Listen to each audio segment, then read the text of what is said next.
Brian, kamusta ang isinasagawang immunization program dyan sa Legazpi City? Yes, Ella, magandang tanghali. Layo ng naturang aktibidad na mas papalakas pa ang programa ng DOH sa pagpapakuna sa rehiyon sa tuwang ang mga government at non-government agencies.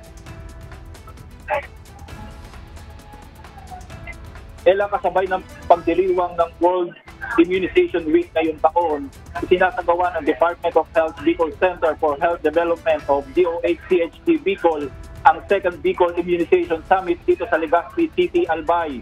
Dumating sa naturang aktibidad ang iba't ibang government at non-government agency kasama ang mga public at private healthcare group mula sa iba't ibang probinsya sa rehiyon.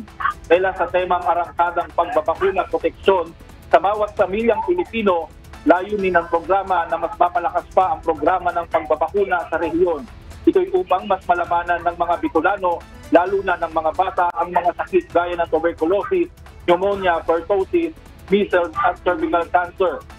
Nais din ng ahensya na mas pagtibayuhin ang kampanya ng pagbibigay informasyon sa kahalagahan ng pagbabakuna sa tuwang ang mga local government units sa mga lugar sa Bicol.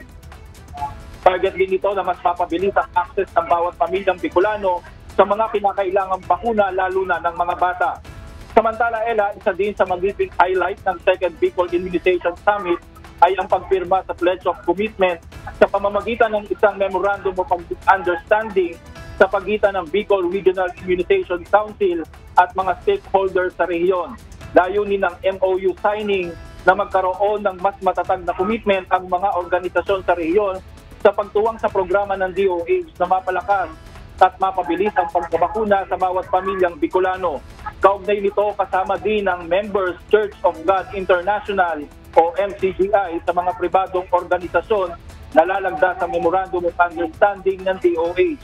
Ang MCGI ay isa sa mga grupo na nagiging pangunahing katuwang ng Department of Health sa pagbibigay ng serbisyo medikal sa iba't ibang lugar sa bansa gaya ng mga medical at dental mission. Isa din sa matatag na pagtutulungan na isinasagawa ng DOH at MCGI ay ang patuloy na pagsasagawa nito ng blood donation drive sa iba't ibang lugar sa bansa. At yan muna latest mula dito sa Legazpi City, Albay. Balik sa inyo, Ella. Maraming salamat, Brian Baldaraje.